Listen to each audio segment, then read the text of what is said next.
This is The Digital Edge from Incubeta. I'm Mark Reed Edwards. This podcast is about how you can balance technology and humanity. How, as AI eats the world, you can integrate efficiency with empathy.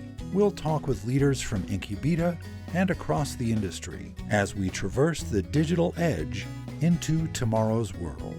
In this episode, I'm joined by one of marketing's top voices, Mark Schaefer, author of Audacious, How Humans Win in an AI Marketing World. Mark argues AI can empower creativity, but warns against relying on it for market research and life skills, calling the danger cognitive surrender. He also discusses the all-important Milli Vanilli line. This is a fun discussion. Mark, welcome. I'm so glad to be here. Thanks for having me. It's great to talk with you again. We spoke on another podcast years ago, probably pre-pandemic, maybe 2019 or so. So it's been a while. And boy, what has happened since then? Kind of pre-everything. Could you update the audience on what you've been up to lately? I do a lot, but I think at the heart of everything I do, I'm a teacher. I do teach in a graduate program at Rutgers University. I write books. I've written 12 books now. I am a keynote speaker. It's been fun to go all around the world and share my ideas. I do corporate consulting, and I also have a marketing retreat called The Uprising, which just concluded actually, and it's like my favorite week of the year. What do you do at The Uprising? I saw you mention it on LinkedIn. For me, it solves two big problems. Number one, I'm an introvert. Might not seem like it, but I don't like big conferences and I don't like big crowds. And I wanted to bring people together in a meaningful way. And I used to have a big event. It would get hundreds and hundreds of people and I would just be stressed. And you don't really get to talk to anybody. This event is small. By design, it will always be small. I keep it under 40 people. So that makes it different. It is a retreat. It's in a lodge in the woods. We take hikes, we have good food, we listen to music. And the second problem it solves is that when I go to events, most of the content is iterative. How do we do better headlines? How do we do better Facebook ads? Meanwhile, as you well know, the world is shifting under our feet. This is really a fight for relevance. And that's what this event was about. Not only did we talk about, of course, some of the big ideas around AI and agentic commerce, but I also gave a talk about the gift of uncertainty, how to stay sane and embrace the change in an uncertain world, which is really important for marketers to do right now. So it's a unique experience. It's the best thing I've done in my career. Oh, that's great. You mentioned books, and you have a book out called Audacious, How Humans Win in an AI Marketing World. And in this book, you argue that AI commoditizes competence. So does the advantage shift to restraint, knowing what not to say, and who really owns that decision? I think that's always been an issue. A brand is everything you do and everything you don't do. It's everything you say and everything you don't say. And I had a great teacher and mentor tell me once that there's no such thing as a weakness, just an overdone strength. So if you're confident, that's great. If you're overconfident, then you're arrogant. That's not great. And it's the same with AI. AI is magical. I was having a conversation with a friend yesterday who I just introduced to AI. She's just starting to use it. And she called me. She was so excited that the mechanics couldn't fix her car. So she went on to AI and it said exactly what the problem was. And she was able to go back and get the thing fixed. She said, I feel empowered. It gives a voice to the voiceless. It helps non-creative people be more creative. So that's the beautiful part. The downside, the overdone strength is when it's overused, when it's used in horrible ways, when it's used in lazy ways.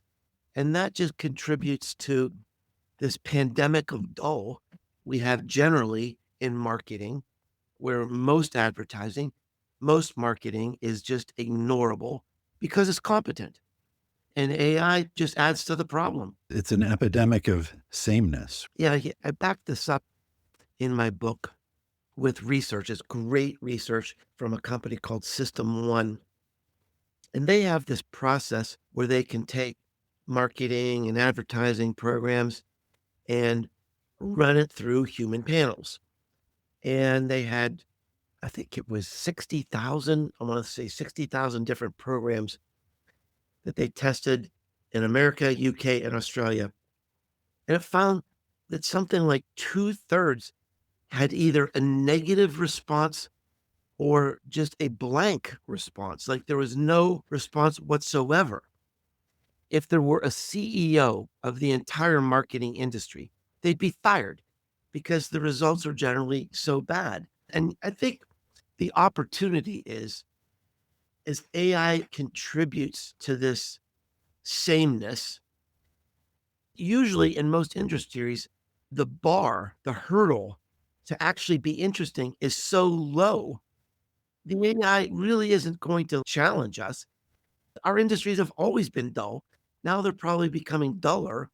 Go for it. Do something different. Do something audacious. Many, maybe most marketing teams are using AI as a first draft engine to create Sure. something, to ideate, to sound a bit like a consultant. What point does AI stop being a tool and start shaping the work itself? And how do you keep human intent from getting diluted in that process? I don't know. Maybe I'll have a bit of a controversial answer here.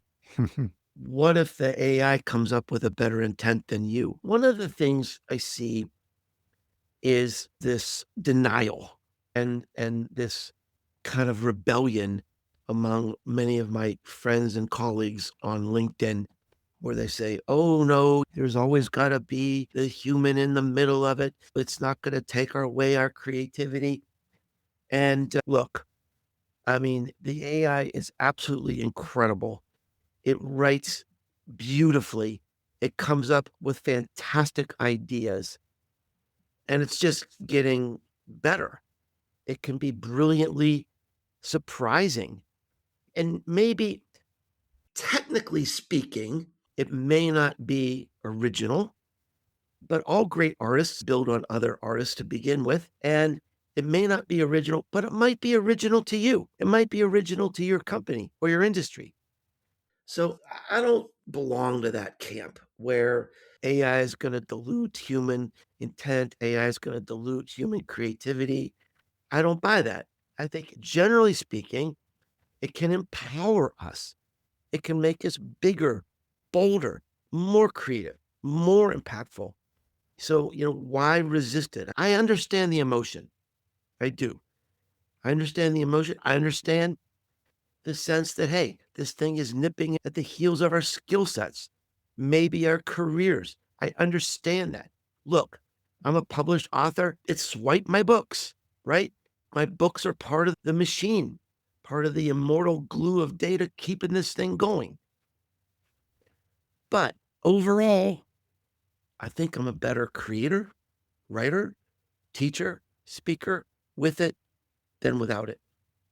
But AI does tend to optimize for the probable and proven more often than not. So that leaves marketers with the choice of choosing what's interesting, but maybe uncertain. How do you build that workflow where AI handles part of it and human marketers still make some calls, some of the risky defining calls? I think everything that's pattern oriented is basically going to go to AI, which generally speaking is most of marketing.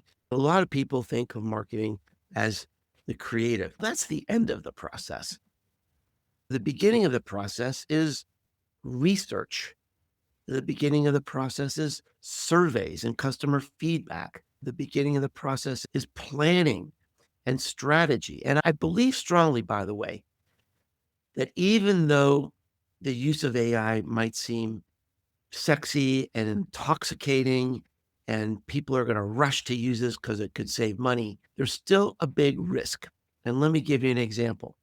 So, what I'm hearing from a lot of my friends in market research is that understandably, companies are turning to AI to do their market research. And it might be an 85% solution, but it's going to save a lot of money. But the problem is, and I think you hinted at this in your question, is that if you use AI to do your research, basically, you're going to have the same research that your competitors do. They're going to Hmm. use it the same way. Hmm. And if you have an 85% solution, the real differentiation, the real innovation is in that 15% that you need to go out and get yourself. So look, my prediction is most companies are going to over-index on AI. Hopefully they'll move back to the human in the mix eventually. And I think when it comes to creativity, there is a role for humans. There will always be a role for humans, but I think it's different than what most people think about. And I've considered this a lot. As I wrote a whole book about this. Where are humans going to fit in this AI world? And I think it gets down to this. Art will always persist. No matter what happens with AI, we're always going to have our favorite musician. There might be AI musicians. They might create AI music. I'm only going to pay my money to see U2 in concert. I'm not going to pay my money to hear a computer play songs that are like U2.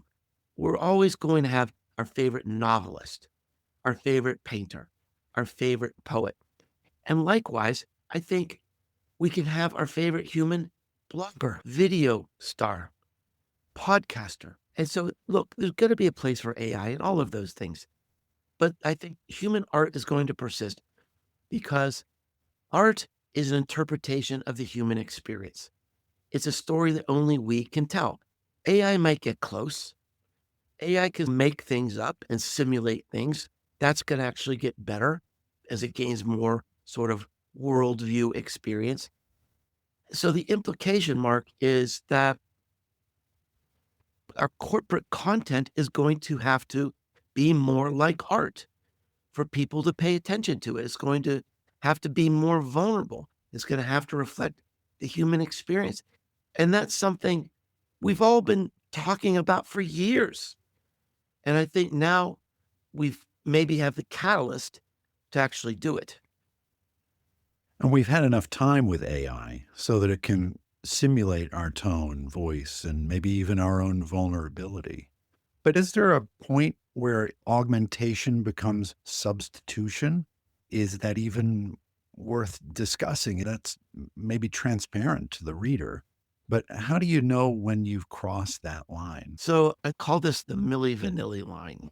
So for the younger people in your audience, Milli Vanilli was a pop duo that became revealed that they faked everything and they lip synced everything. And Won a Grammy in the process, they too. won a Grammy, but they were really good looking. Yeah. What is the Milli Vanilli line? I think it's somewhere between in the early days when we used calculators, we had the same argument, right? Teachers were saying, you're cheating. You're Yeah. not really doing the math. You're not learning anything. I haven't done long form math in 25 years. Perfectly happy. So long form math is built into everything that we do now. It's called cognitive offloading. We don't Mhm. really need to know long form math anymore. Similarly, we don't really need maps anymore. Yeah. So that's really helpful. I don't want to fumble with a map, but I'm also vulnerable because if you don't know how to read a map or don't know how to get around without GPS, without Google Maps, if the internet isn't working and you don't have a connection, you're not going to be able to go anywhere. So you have made a choice to offload that cognitive process. And I think everybody's okay with that. Now, where do you cross the line where people are offloading more and more cognitive processes? I see this especially in young people today, where they're giving up the ability to think, the ability to write, the ability to connect on a human level. I wrote another little book last summer called How AI Changes Your Customers. It was a research project that involved 300 futurists around the world talking about how AI is rewiring humanity. And I think one of the most profound quotes in this book came from a young woman I know from our neighborhood. And she said, "Oh, I use AI every hour of the day." I said, "I'd like to interview you for my book. I'd like a Gen Z perspective." I called her up the next week and she said, "When you told me you're going to interview me for your book, my immediate response was, I need to get these answers from ChatGPT." She said, "I've crossed a line. I'm making myself dumber. Where am I in the world? I use ChatGPT to answer every email, every text message." Wow. She said, "And I'm not alone. All my friends do this. And this is becoming part of the culture." And so now someone's going to have to decide, and maybe it's an individual decision. This young woman made a decision. I've crossed the line Yeah. where I'm lost. It's moving from cognitive offloading to cognitive surrender. That's what crosses the line when you're giving up parts of your humanity, parts of your life skills to AI that might be changing you in negative ways. I think that's where we cross the line. So I think I know how you're going to answer this next question, but I'm going to ask it anyway. Does AI make human creativity more valuable, or does it make bold work harder to justify internally because of that sameness that we talked about? Geez, those are two really good questions. All right, let's break it up. Ask me the first one again. So does AI make human creativity more valuable? Okay. Yes and no. So I have a friend in my marketing community who was just so ecstatic when ChatGPT first came out because she said, "I am not a good writer. I've never been a good writer. And now with ChatGPT, I can blog. Yeah. I might even be able to write a book." This is her dream come true.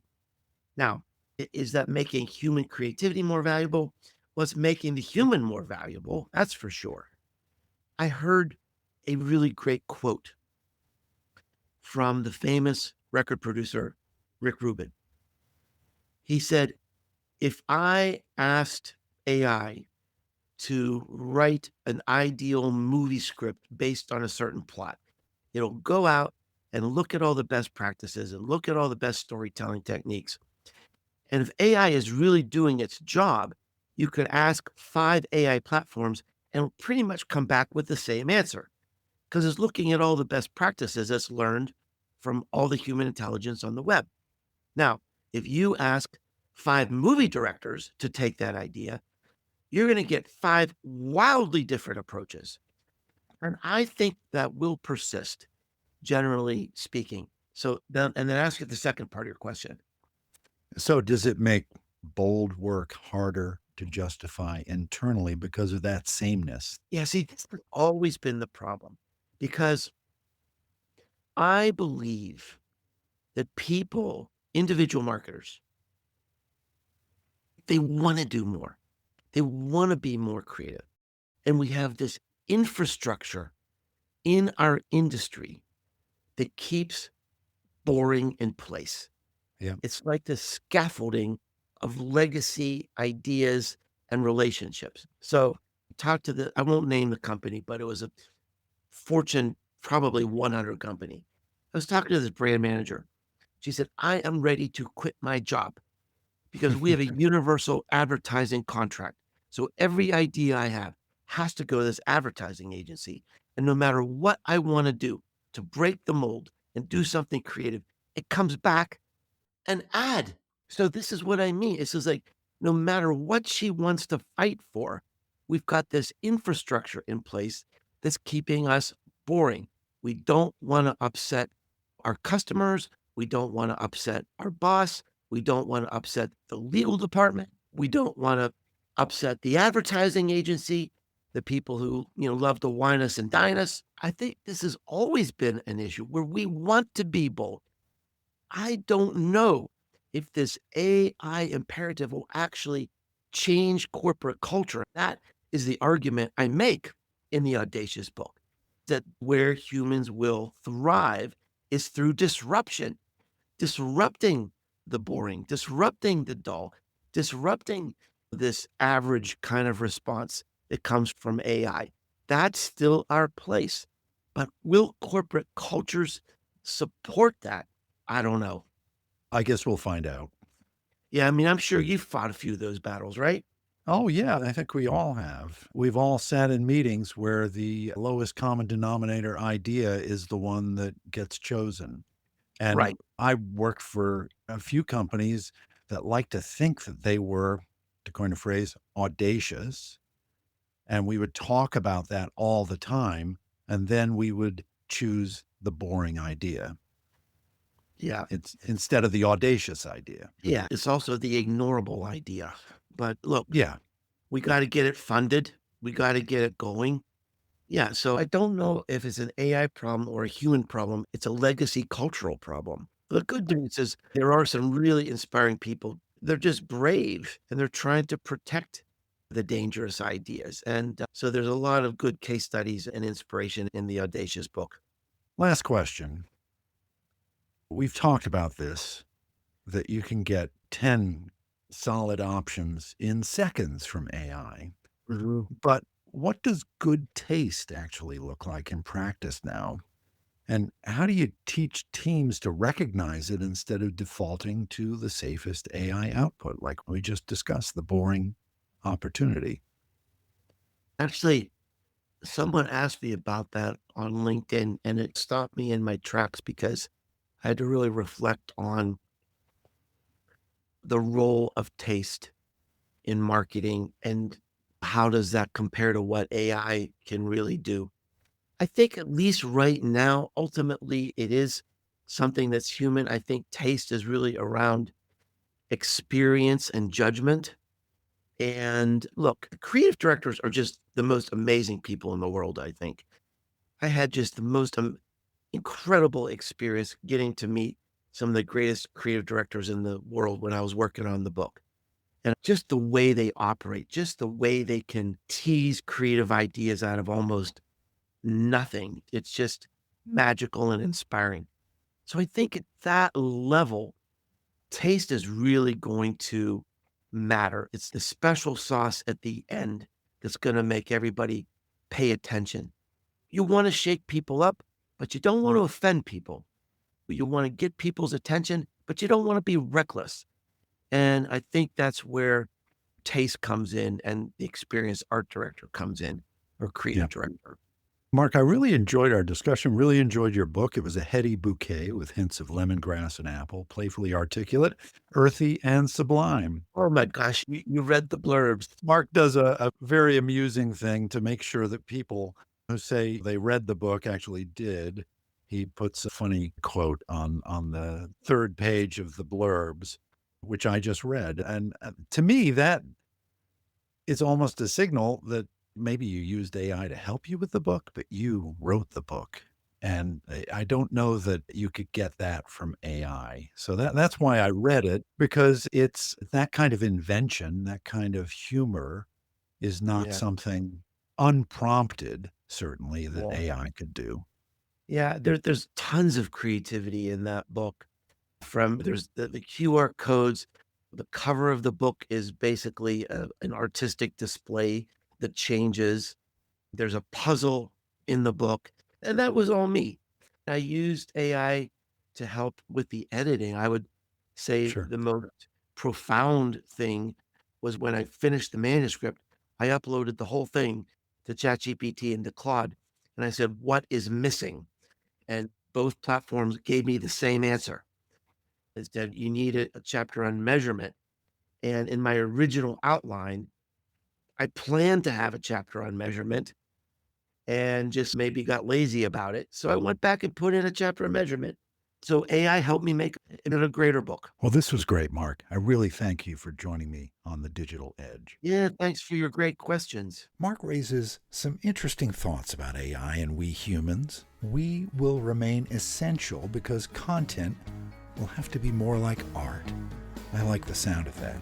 Thanks for being here today. I'm Mark Reed Edwards. Join me on the digital edge next time.